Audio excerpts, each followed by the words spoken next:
Sit on down and pour yourself a glass. And tune into your favorite podcast, where things will be misquoted and opinions ain't sugar-coated. 'Cause DJ and Kelly are locked and probably loaded. Sit on down and pour yourself a glass. We are your favorite podcast. Hey guys, welcome to Locked and Probably Loaded with DJ and Kelly. I'm your host, DJ Qualls, and I'm here with my good friend and co-host, Kelly Blackheart. That felt very Mr. Rogers. Hey, Kelly. I liked it. I'm feeling Mr. Rogers these days. Are you? Yeah, I'm feeling calm and Chipper? settled.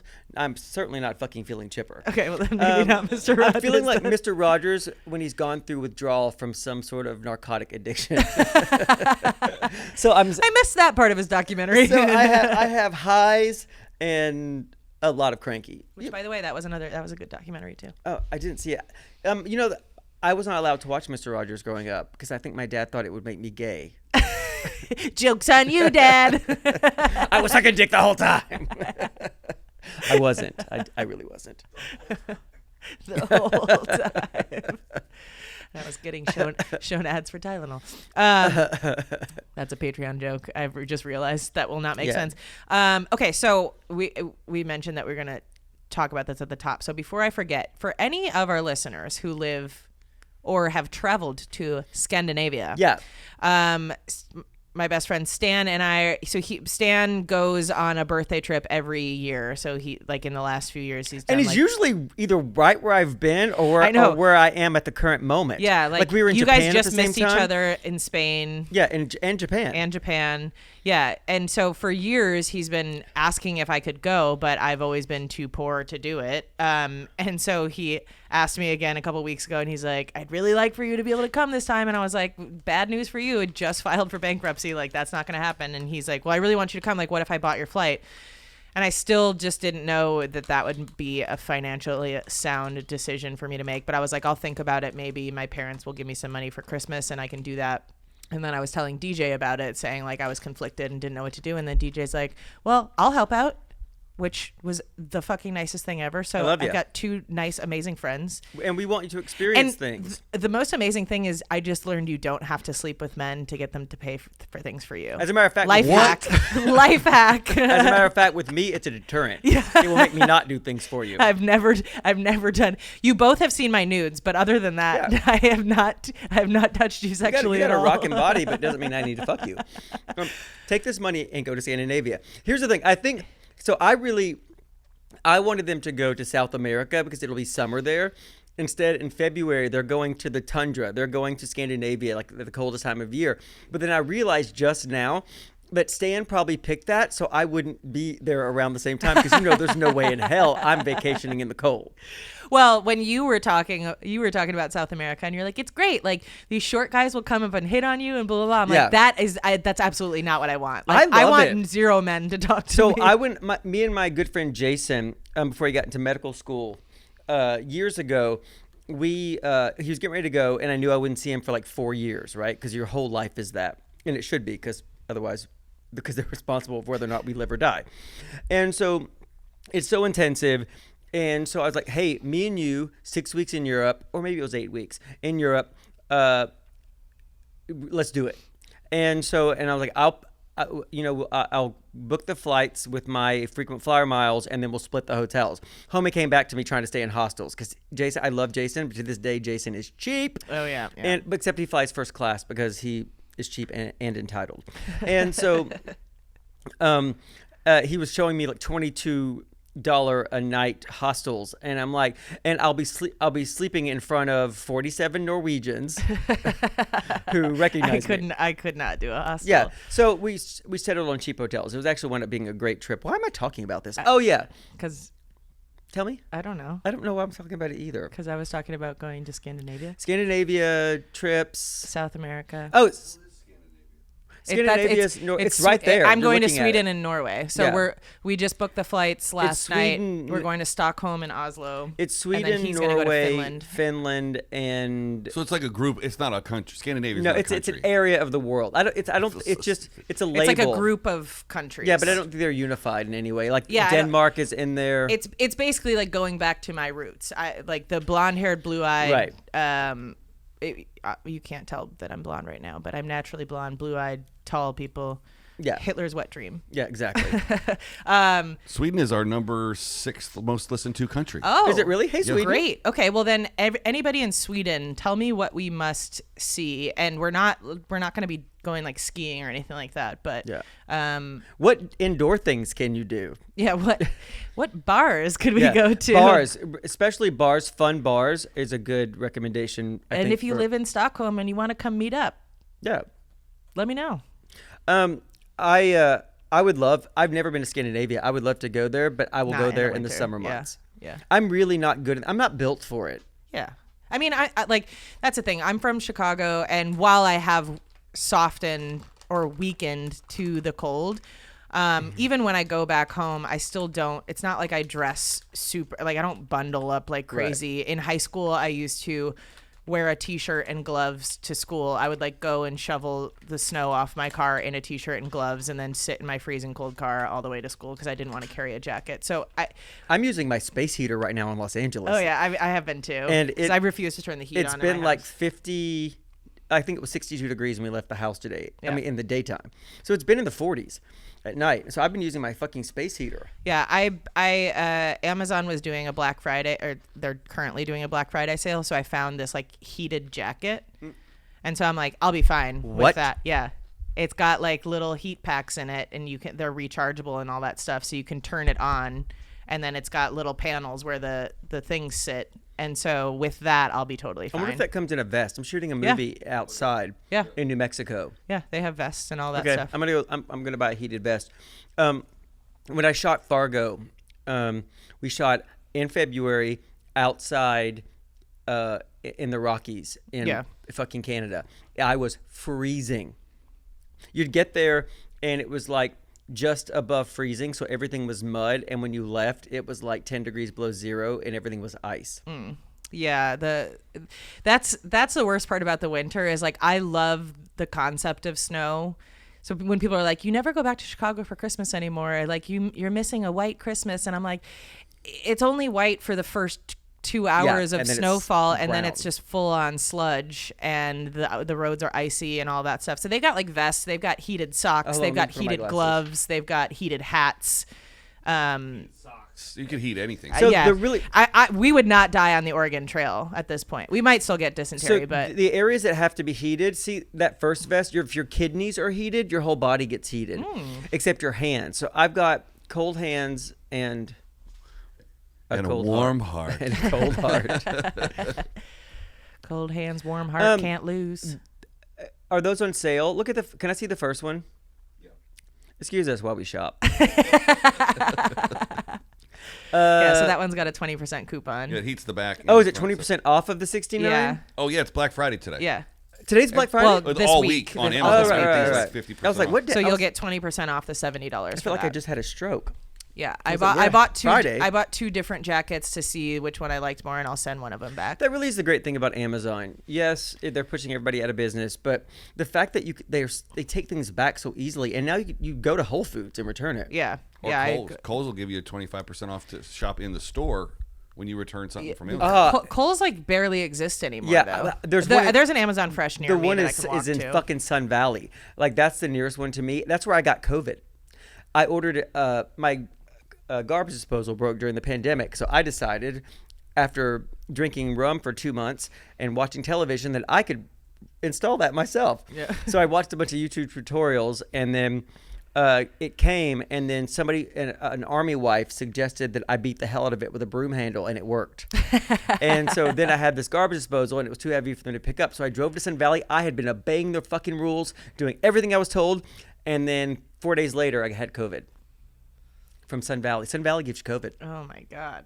Well, Amazon was also featured heavily in that Buy Now documentary. And it was interesting talking. So one of the women that was interviewed was a former Amazon employee, and so she worked closely with Bezos. And Did she have one of those black boxes across her eyes? No, but I mean, she definitely got pushed out of the company. That's for sure. Because she was at the the onset of online shopping, and at the time when online shopping started, they were like, "There's no way that people are going to shop online. Like, who's going to buy jeans online or any of that stuff?" And so it talks about kind of like the invention of the buy now button, and they did all of this like really intense marketing on the colors that you would need to do to make people buy more frequently and all that stuff. And basically the goal was like, if you think about it, you can have it at your doorstep the next day. And It's that's like the fucking Jetsons. Yeah. And so it's really interesting because it is a really cool part of society that it's like nothing is inconvenient anymore for the most part.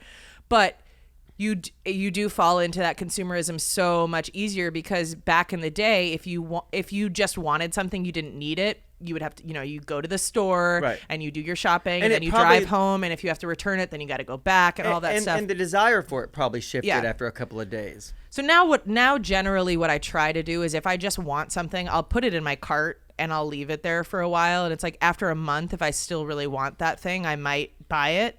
But I'm trying to get better at not doing the impulsive, oh, look at that thing. Yeah. Because then your house just becomes full of clutter.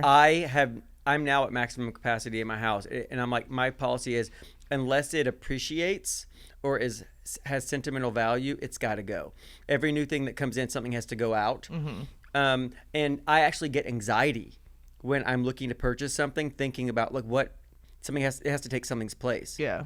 I hate. Who am I evicting? I don't. It's not that I don't like clutter for things that are valued under $5,000 and that we were $10,000 in 10 years.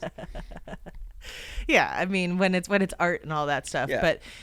But yeah, there are things that I've bought where it's like you either think you're going to use it and you never do, or you use it a couple of times and you're like, I didn't fucking need this. It was like cool and novel in the moment, and you're on Amazon at 2:00 in the morning going like, oh, that would make my life easier. It doesn't. So somebody who's in my life who shall remain nameless, who will be able to identify himself from this description, is the kind of person that if he takes an interest in bowling, he buys 4 bowling balls and a 4 bowling ball bag that's the same size as a golf bag.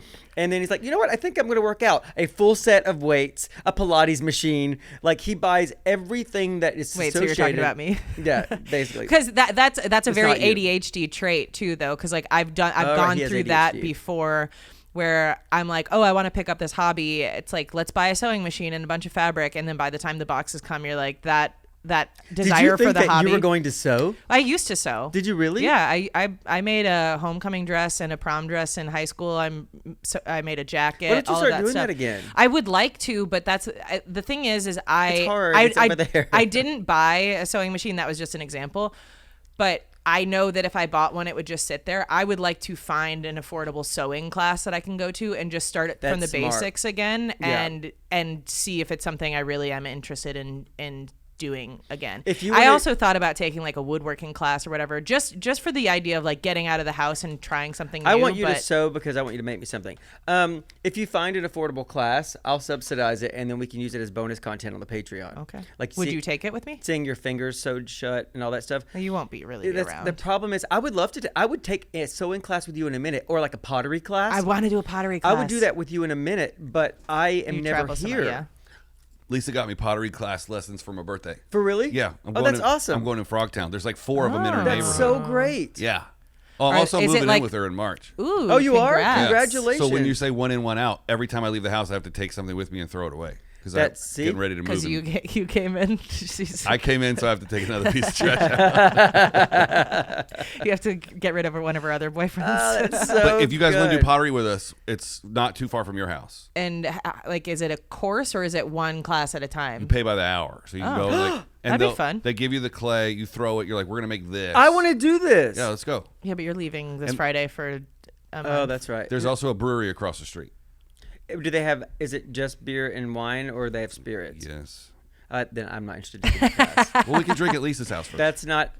Although I could maybe, if you you go first. Make me a flask, and then I'll fill it with booze, and then I'll come join you. A clay flask. That is yeah, funny. there you go. That's Yeah, I'd like to do any of the. I actually thought about going to like LA Community College to do sewing stuff or whatever, because back when I was in high school, they had home ec, and that was part of the curriculum. Yeah. And now I don't know that that's offered anymore. I think a lot of those extracurricular Because they cost seeming money. classes got cut, which is crazy because those are the classes that taught people the life skills that they needed to survive on their own. I have never ever used Algebra 2 Yeah. since I've graduated, but I've used the oven hundreds of times. I know. Yeah, we had cooking classes. We had all of that. I would also love to do like a culinary course. I have no think interest. That would be so much fun. I don't like seeing food before it's prepared. Usually when I make something, by the time I'm done cooking it, I don't want to eat it. I love cooking. I don't like eating. Yeah. That's the thing is I like cooking for other people. I don't like handling raw meat. So that would be a problem. There goes for me. your social life. I know, exactly. Got Thanks, it. D. Clueless. That's such a great movie. It really is a great movie. That movie stands the fucking test of time. I want to take a pottery class now. God damn it. Well, we'll do it in the spring when you're Okay. back more frequently. Yeah, so Because are you gonna start taking them now or when you move in? If we like it, we're just gonna get one of those Whirly McBirds and put it in the garage. So we're gonna. No, but you'll need You help. say Whirly McBirds? Yeah. Yeah. Pottery spins Is that the around. name of It's it? called, That's it's called a pottery wheel. That's it. Oh, okay. I wasn't. I knew what you were talking about. I just didn't know if that was the Okay. That's the science conventional name. name. So let me, before you do this, if you really want to get jazzed about taking pottery classes, it's on Max. It is called the Great Pottery Throwdown, and it is, I think, it's like the Great British Bake Off, yeah, but for it's pottery. for people who make pottery, and it is amazing. I've seen all 5 seasons.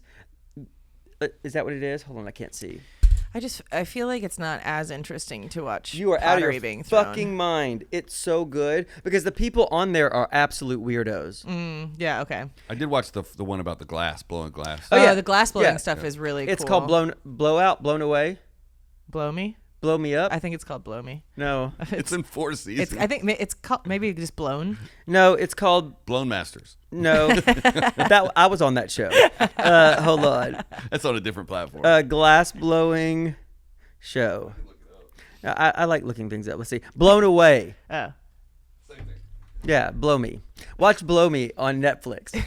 That's a great show. I highly, highly recommend you watch a season of that. And it goes quick. Before you take a pottery class, it will make you so excited. Every time a new season of that I watch it, I spend like 2 days Googling pottery classes, but they all are time commitments. I've never found a pottery class I can just take by the class. I've found some places where it's like you can there'd be one class that you can sign up and it's like an introductory class and you would need that class as a precursor to take the next Yeah. level, but it's not a full course that you have to find any type of schedule for. And I that's would what I love to want to get- do with the sewing stuff. I would love to get good at something. Yeah. I now on the Supernatural tour, on Sunday mornings I do a painting class where we're taught to paint something, and it was the same thing twice in a row. And I will say this: the first time it was garbage. The second time my moon was better, my tree was better, my hill was better. And if we do it again, but I had to glue the werewolf on both times because I couldn't do it. There was a stencil of a werewolf I was supposed to trace with a pencil and then color it in, and I couldn't fucking do it. So I just I would painted do it and art glued it on. classes too. I'm a pretty decent artist. I can't do anything. Lisa says that the CSUN College has good sewing classes. Oh, really? Yeah, she's in costume, so she. Oh, okay. that's right. Yeah. And She loved Lisa I went to Frankenstein for the clothes. CSUN. Maybe they'll give me the alumni discount. Did I tell you guys that the star? I did. I told you guys that the star of Lisa Frankenstein yeah. was on Supernatural, and Yeah. I wound up in a situation with her. Yeah. God, so embarrassing. And I was like, she knows. She fucking knows. She knows. I mean, here's the thing. She's blowing up. She's not even thinking about me. But I still don't like it. I don't like that she's not thinking about me. No. That doesn't bother me. The movie. What do you want? You said you wanted to get good at something. What do you want to get good at? I don't know. But I would love to just be good at something. And I know that I have to practice doing it, and I'd be willing. I don't get bored with stuff that easily. My time is so limited where I'm in one spot. Yeah. I have my car that I bought 2 months ago. I've only driven it for 97 miles. I haven't even gone to the gas station yet. Yeah, that's so get good at driving first. It's because I don't believe. It's because I know, right? I'm not good at driving. It doesn't have a lot of miles on it because I don't believe in drinking and driving. Yeah, when you're home. Yeah, I also think it's just beneficial to have some sort of hobby or something that gets you out of the house. Like there is another, speaking of documentaries, which we've done at length today, there's a documentary called, I can't remember what it's called, but it's about clubs. I think it's on Netflix. And it like clubs that you go to, like a nightclub? No, like community type clubs, like right. being in a book club or something Kind of like like that. our unofficial trivia club? Yeah. Like those types of things are, it's called Join or Die. And it talks about why the fate of America depends on people joining clubs. And at first that seems like a really kind of heavy tagline for something.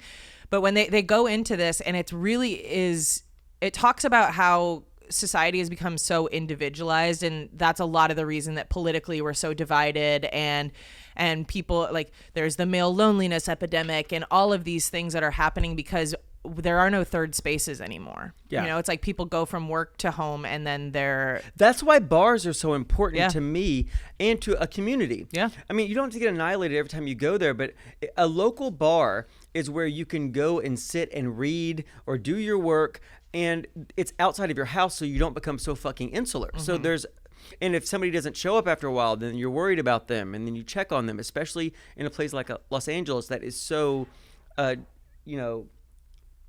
it's spread out, and your friends could live in a different area of town or not even be here. Your family certainly. Well, and it's so nomadic. And also and when transient. you're not ever talking to other people in person, like online communities are great, but they also can be very insidious to the point where you now are taken down this like wormhole of, you've got your incel community where it's like you're only hearing from other people who feel the same way about you. Whereas when you're in a community, like let's say it's a book club or something like that, you're bound to be talking with people who have different opinions than you, but you already have established that you have a relationship with this person and you like them, so you're more likely to hear somebody's points about something that you don't agree with or whatever the hell it is. So another great document, like I very highly suggest platform this is one. that? I think Join this or is Die? Netflix. Okay. Can remind me of this because I want to watch this. I really am. I've always like jokingly said that I'm not a joiner, but because my life is so transient, like when Man in the High Castle ended and I moved back to Los Angeles from Vancouver, I met people that played trivia. Yeah. And that's how I make my initial friend group when I moved back. It was a great transition place. And who is that? That's Isaac. Oh, thanks. And also when I moved to New Orleans, I joined a kickball team. Could you imagine what that looked like? But I did. Well, it's exactly like how I played bar league softball. I stand out in left field with a drink in my hand and a glove in the other going, "You have to throw it right to me." I'm just imagining what Gumby looks like playing Exactly. kickball, and that was pretty much me. what I feel. We were the Vic's Kangaroo Cafe Bushwhackers. I still have my shirt. Rolls right off the tongue. It really does. If you're Australian, I think it's easier. But yeah, we should get a hobby.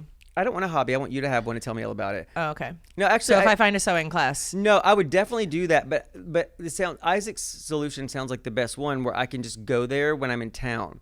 But I mean, we're pretty faithful with trivia. Yeah. If I'm here, we go. Mm-hmm. And I think it's good to have a non-drinking activity to focus on, and also that's something that you can do at home. You can do the drinking part at home, obviously. I do it every day, but I don't. But the sewing or the pottery is something that you can actually do in your spare time at home. Yeah, it's literally just to see if I enjoy it enough to get, because I would love to make my own clothes. Like especially being a tall person, there's not a whole lot of stuff that's made to fit people that are not standard size, and there have been so many times where I'm like, I'm good at imagining like designs and stuff like that, and I'm like, if I could just make that would be fucking awesome. What color do you think those clothes would be? I don't know. It's Hard to hard to say. It could be anything, honestly. Anything that's black. Well, like I had always wanted to make this dress for like weddings where it'd be like black on the top, but like kind of a sweetheart corsety type top, not with the ties in the back, but just that kind of sweetheart neckline. But the bottom would be like either a teal or a coral chiffon nice. type thing. I would love to see you in some chiffon. Yeah. Who wouldn't? Exactly. My mom is going, yes! I would love to get, you know, those like 1940s, whenever you see like a Ginger Rogers movie and she's in night clothes, it's that thing with like the feathery collar. Yeah. And it's like, I could make you one of I think that those. chiffon, I think it's called a peignoir or something. Is that what a peignoir is? I don't know. Let me look. It's the my husband just mysteriously died robe. Yeah, it's any woman who's wearing that in those movies is a murderess. Well, there's this girl on TikTok that I follow that she goes thrifting, and every one of her videos is like she tries on the thrifted clothes and she's like, so I bought this and I thought I would turn it into this, and like the editing cuts automatically to what she's created out of the design, and it's like perfect for my attention span because I don't want to watch a whole video of somebody being like, I got all these things or whatever. I want to see the before and after right away. Yeah. And it's really cool what she's able to do with these clothes that are already existing. And when we talk about how like fast fashion is killing everything, it would be nice to be able to like rework some of the things that you already have into things that you would actually wear. Oh, it's like that episode of The Simpsons where Marge finds a Chanel suit, like one of those suits with a skirt, and women love her and she joins a country club because of it, and so she has to re-sew it into a different outfit every fucking day. I think I do remember that. That's what a peignoir is, right? Okay, yeah, I could make you Ginger one of those. Rogers. All right, Yeah. so I'll take a sewing class and then I'll make you Can you see that at home? You can just text it to him. Oh, I forgot about that. Technology's weird. You can do things. Let's put this up so people can I see do what it remember is. that episode. Yeah. Yeah, it would be fun to be able to just come up with your own shit and do it really easily. And because everything, even the shit that is not well made or with good fabrics or whatever, is so fucking expensive now. Everything, any kind of quality. Those clothes have built-in obsolescence too. Yeah. Like I have a collection of H&M black hoodies. I wear one pretty much every day. A zip-up black hoodie. I have ones that from like 10, 15 years ago, which are still black, which haven't pilled, which are really solidly made. And anything that I buy that's new, and I sparingly wear those because they're so well made. They're like they're my formal wear hoodies. Like I don't want to, you know what I mean? And also I went through one summer where I lost 11 hoodies because people over air condition every place. If it was that temperature outside, people would be wearing fur. And especially in the South, and you go out, you take a hoodie because it's going to be cold in there. You drink, you get hot, and then you leave your hoodie. You know how it is. I always remember my hoodies. I leave everything behind. I actually, matter of fact, I had a dream last night that I lost my backpack, and I was going to a bar to meet you and some other people in Santa Monica, and I got there, and I was like, right before I went into the bar, I was like, fuck, I have to tell them I lost my backpack, and now we have to go through this whole ordeal, and I just got here. But that is very much like me, isn't it? Yeah. Like that, when Maya and I were leaving the Moose on your birthday and we went up to you and Ty and we're like, we have your suitcases, we have your backpack. And you're like, great. And we're like, we're going to bring it back to the house. We'll see you there. And then we get the frantic call. I lost my backpack. Yeah. And then Like, I did it. And then remember I did that it, whole conversation? And then I we did had? it again later that night. I couldn't find my backpack, and I completely lost my backpack. My whole life is like a series of possessions that are swirling around me, and I never know where they are. Like I couldn't find my Dodger hat today. That's why I was late to the car, and I was in denial about it, and then I was in grief. And then I found it. So at least like I had to reach at least 3 of the 5 stages before I got to the car. I didn't go through it all because I found it. But that would be a pretty hard loss for me because this hat is very sentimental. Did you know Freddie Freeman lives in Studio City? No. He does. But a lot of the Dodgers players live in Studio City. Yeah. That's also where I think I told you him and Kershaw lives. Well, I don't think it was Kershaw. I think it was him and somebody else. Their kids played on Alex's baseball league, and they showed up to one of the games you in told like me a that. party bus. I remember his name, but now I can't remember it. I can't remember either. I knew the guy you said. And by the way, this is for you straight guys. Baseball. It's pretty cool, right? Love it. Actually do love the Dodgers. Yeah, I like baseball. we had our live happy hour recently, and we had like I think 3 straight guys there. I know, it was wild. It was awesome. And we welcomed them. I love straight guys. Yeah. Including me or not including me? Oh, 4. I thought I was number 3. No, it was Josh, Kevin, Kevin, Mike, and Mike, and Isaac. and sometimes Isaac. We have our own little group on the side. Oh yeah, are you in the Discord talking straight guy stuff? Yeah. It's the whole Discord is just baseball. It's like, oh yeah, baseball. Baseball. Hell yeah, baseball. What about football? Football. Sports. I just typed in where do the Dodgers live, and it said Dodger Stadium. That's like, oh, a child is Googling this. Let's tell them. I came across something on the internet the other day that was clearly it was a lot of those Facebook reels are completely AI generated. Mm-hmm. I don't know who's doing them, but they'll show something that's clearly like a picture of saying this was this. It was built in 1879, and it's like that's the fucking Chrysler building. It was built in the 1930s, and you know what I mean. And it's not in Dubai. It's they'll get it completely wrong. Yeah. Well, that's the new like marketing tactic where people will like we talked about a couple episodes ago what people use AI for, and that's why if you can tell that anything's made with AI, especially on social media, do not take any of those things as fact because so often if I've made an AI video of anything, I have to go in manually and change images on things because I'm like, that's totally wrong. Right. But also the scripts that you have to fact check everything on there because it's not, I mean, they don't even know that 3 R's are in strawberry. Yeah. I didn't know that either, to be honest. We're all learning together. But, I was talking to somebody that does graphic design, and they use AI for a lot of it. And then they'll go in and clean it up. But new ideas, they'll use that. And I think that S99 Marketing, the company that we hired that took $2,500 of our money, I think that they were using some component of AI because their videos didn't make any fucking sense. Yeah. Zach Galifianakis is not on this show, and we want our money back. Yet. Who's the CEO of that company? Is there a way to find that out? I think I know the name, but Can you tell me the name? Yeah, I mean, not right now. I want to find out right I have now. to Hey look Siri, it up. who's the CEO of S99 Marketing? I tried Googling it. I asked somebody. I couldn't find it when I was Googling. I think we tried to Google it actually on an episode. This is 99% marketing that I'm getting. I'm going to find out right now. Hey, Kelly, tell us something interesting. Tell us a story about your childhood. Tap dancing and all that.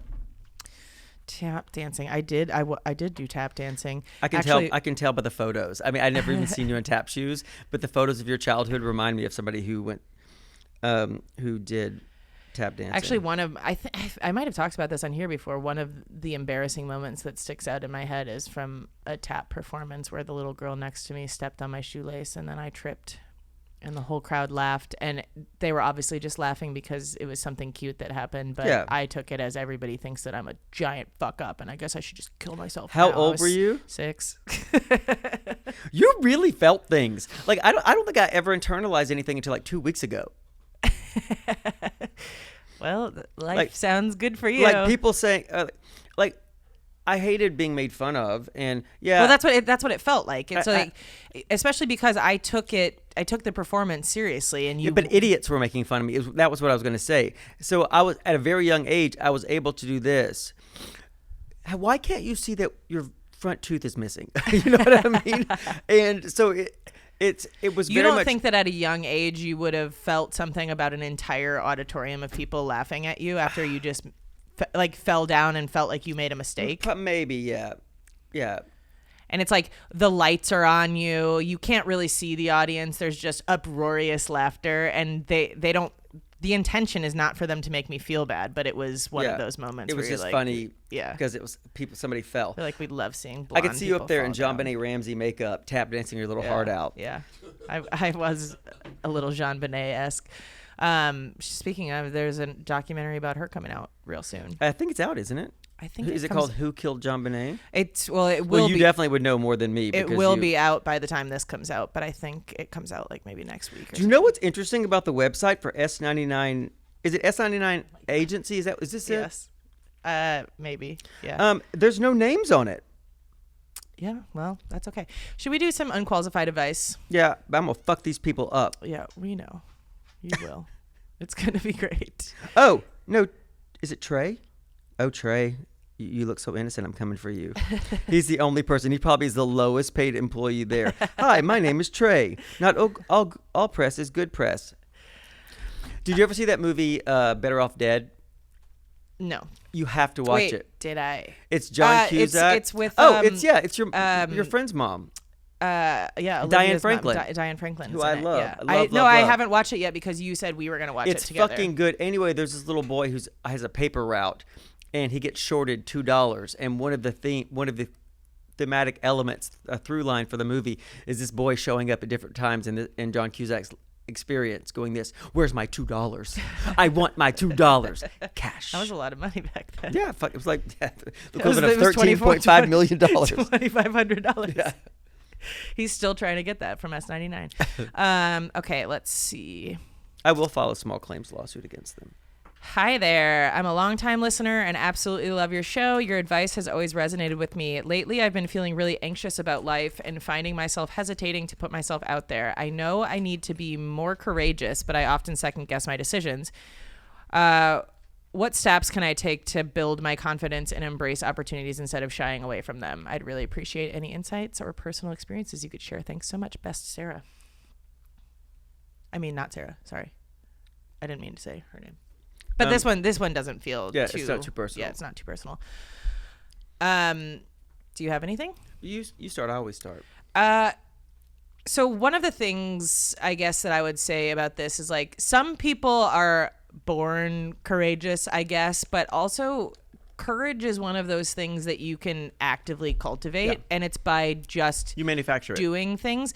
And so you start out with small things, right? Where it's like I go to the movies by myself all the time, and people are like, I could never do that. I don't like doing that. I could never go to dinner by myself. And so even if it's something like that's taking a little step by going somewhere by yourself, as you start doing those things, you start building confidence in yourself, whether it's or following through on the commitments that you make to yourself. You build confidence in yourself. And so I think courage is one of the like fear is a reaction and courage is more of a decision. Yeah, and get stubborn. Like, I think being stubborn that fear is not going to rule you. Yeah. Like, I'm not letting you do that. Ty's one of the best people I've ever met in that regard. Like, he's like, you can't tell me I can't do this, or I can't be too afraid to do that. I'm not going out like that. But I firmly believe that the choice to do anything is everything. Yeah. If you want to do something and you make a choice to do that, it guides you, but almost shames you into failing yourself, right? Or shames you if you fail yourself. But I really believe what you said about taking small steps. When I remember one of the most profound changes in my life is when I started to travel. The world is big and unmanageable, and every flight you book and go somewhere you've never been, it becomes more understandable and smaller and more manageable. And that's with anything. You know, your first day on a movie set, overwhelming. Now, I show up drunk. Jokes. I don't. But it's now become part of my life and something that was so scary, something that I wanted to do so badly. But also, I didn't actively pursue that career for years because there was a part of my brain that said, well, if it doesn't work out, then I've lost that dream and I've tried and failed. That's really scary. Yeah, the fear of failure. It's like if you never tried it, then you can always tell yourself, like, I could have been this. I know a lot of people like that, yeah, too. I do, too. And at this stage in my life, I don't have a lot of patience for it. If you talk a lot about if I hear something like 5 times from you and you don't do it, then I stop listening to you about it. Yeah. I like people who are people of action. Yeah, I think you have to do like a bit of a cost benefit analysis, right? Like for a lot of people, the risk is like, I'll be embarrassed, or like they don't want to do public speaking because they're nervous to stand up in front of a crowd. But like the worst thing that can happen is you're not great at it, but it's like, what is the thing that you want to come out of this? Right. And my guess is that the desire for that thing is stronger than the fear of being embarrassed for a little moment. And so I would say start small, start doing things to put you out of your comfort zone just a little bit every day. People do a lot of like, what's it called? Exposure therapy now. I don't know like what that a lot of is. people are doing things where it's like if you're at a bar, it's I'm going to go try to flirt with somebody, or Right. I'm going to go ask for somebody's phone number, or just say hello to a stranger or whatever. And exposure therapy is good because you when you're not used to taking any risks like that, you're already building up what the downside of that can And be the in outcome your will be. head. And They'll as probably- you start to do those things, you go, oh, that wasn't scary. I mean, that's how every time I move to a new place to do a TV show, it's happened several times in my life, I start from ground zero. I have no friends. And I remember when I moved to Vancouver, one day I walked around the Moose because I'd walked past it for years, and I was like, I'm going to make a friend in there today. And I walked around it 15 times. I walked around the block 15 times, and I was like, go in there. You will go in there. And I was so afraid I didn't even know what I was afraid of, being there by myself. Yeah. And I made a friend. He was blackout drunk and didn't remember me the next time I saw him, and now he's one of my best friends. Fuck you, Jesco. Hi, Jessica. I yeah. won't be mean to you. You know Jesco. Yeah. And but he was blacked out when I met him, and the next day, Shocking. I know. The next day when I showed up, now he's a property manager. No, but he used to work in bars. The next time I showed up, he didn't. I followed him outside, and I literally heard him say to his fellow employees, "DJ Qualls is here, and he knows my name." He was having his own Mary Pickford Yeah, saga. and I'm like, and I heard him say it, and I'm like, that's harsh, man. Do you know how much courage it took me to come in here and then come back again today? And he was like, I've never met you before. And then I tried, and he was like, but I'm off at 8:30, come back. And I sat down with him, and he was like, and I kept saying things, and he was like, nope, I don't remember that at all. And then I said this, there was a girl named Jessica here who's getting her cosmetology degree, and she wants to laser our assholes. And he went, oh my God. I do remember. He did remember. He remembered that. Yeah. That was basically the plot of Lisa Frankenstein.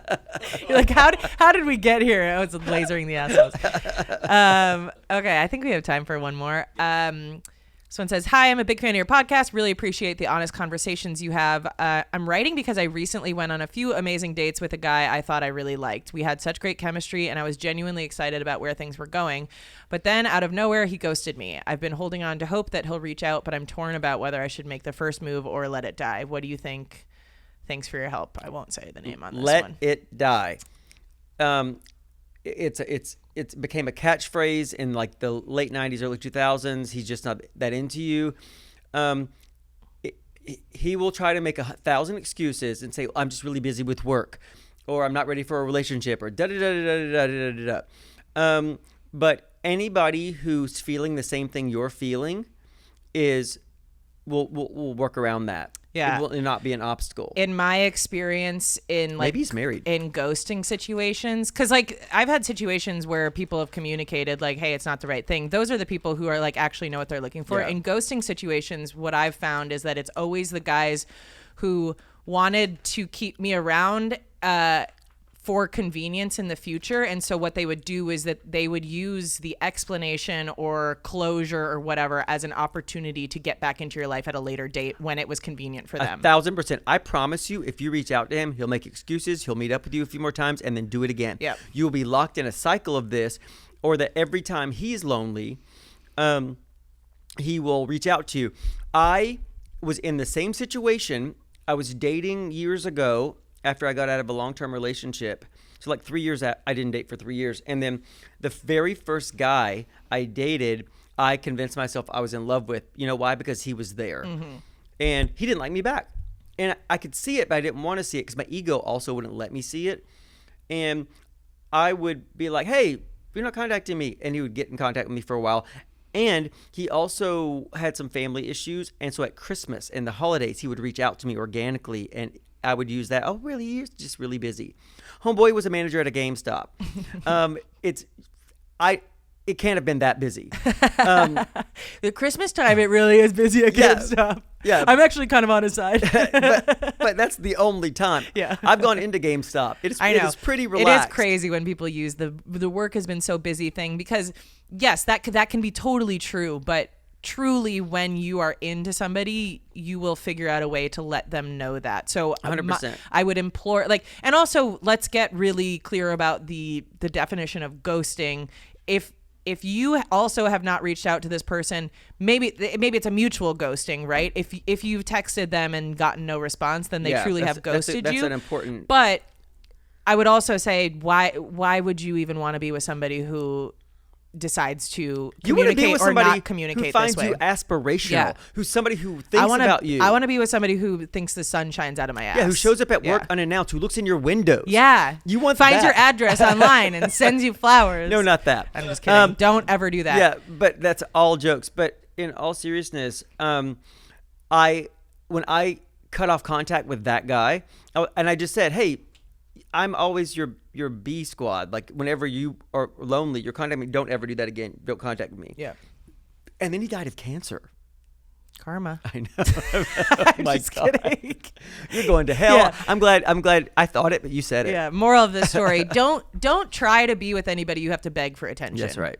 Or beg to be into you. It will never work. It will never turn around where all of a sudden they become your knight in shining armor. Yeah, or the, and what the if you girl got married that's- to that person, and Yeah. that's what your dynamic's going to be? Yeah. Because ultimately, you teach people how to treat you. I've said it before, and I'll say it again. You are constantly communicating with people with what shit you will put up with and where your line is. Yeah.